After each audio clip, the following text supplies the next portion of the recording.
وبالوالدين إحسانا آمنت بالله صدق الله مولانا العظيم وبلغنا رسوله النبي الكريم الأمين قال رسول الله صلى الله تعالى عليه وآله وسلم أولى الناس بي يوم القيامة أكثرهم علي صلاة أو كما قال رسول الله صلى الله تعالى عليه وآله وسلم پڑھیے الصلاۃ والسلام علیک یا رسول اللہ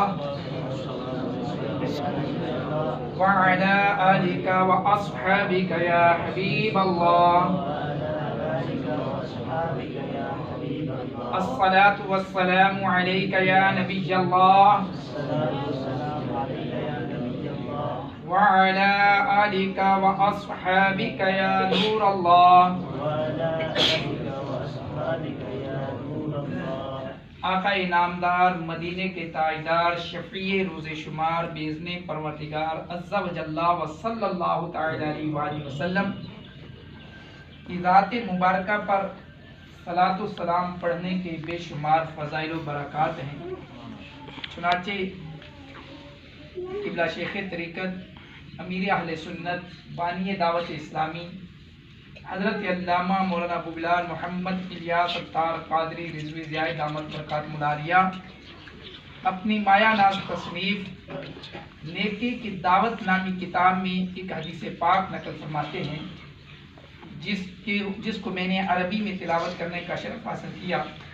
اللہ پاک کے پیارے حبیب صلی اللہ تعالی علیہ وآلہ وسلم نے ارشاد فرمایا قیامت کے روز اول الناس بیوم القیامت اکثرهم علی صلاۃ، فرمایا قیامت کے دن، قیامت کے روز میرے قریب تر، میرے نزدیک تر، میری صحبت سے زیادہ جو قریب ہوگا، یعنی جسے میری صحبت زیادہ ملے گی، میری قرب کی جسے برکتیں حاصل ہوں گی، وہ بندہ وہ ہوگا جس نے دنیا میں رہتے ہوئے مجھ پر زیادہ سے زیادہ درود پاک پڑھے ہوں گے۔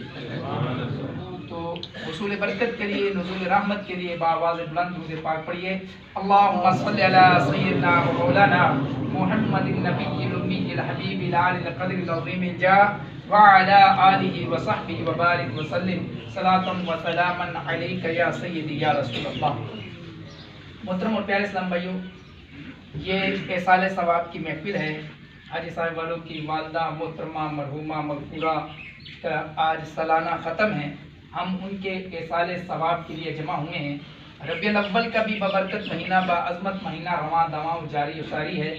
انشاءاللہ چند باتیں والدین کے حقوق، احصال ثواب اور مختصر سی بات انشاءاللہ میلاد پر، اور پھر انشاءاللہ بیان کو میں ختم کروں گا۔ نبی پاک صلی اللہ تعالی علیہ وآلہ وسلم کا یہ جو فرمان ہے کہ قیامت کے روز تم میں سے میرے نزدیک تر وہ شخص ہوگا جس نے مجھ پر دنیا میں رہتے ہوئے کثرت سے درود پاک پڑھے ہوں گے، زیادہ سے زیادہ درود پاک پڑھے ہوں گے۔ اس میں نوید ہے، خوشخبری ہے درود پاک پڑھنے والے کے لیے۔ اس میں نوید ہے، خوشخبری ہے درود پاک پڑھنے والے کے لیے۔ اور درود پاک اللہ رب العزت کی بارگاہ میں اس قدر پسندیدہ عمل ہے کہ اللہ پاک خود بھی اپنے حبیب پر درود بھیجتا ہے، اور مومنوں کو بھی حکم ارشاد فرماتا ہے کہ میرے حبیب پر خوب خوب درود و سلام بھیجو۔ تو قیامت کے روز نفسا نفسی ہوگی، ہر ایک کو اپنی پڑی ہوگی، کوئی کسی کا پرسان حال نہیں ہوگا، کوئی کسی کو پوچھنے والا نہیں ہوگا۔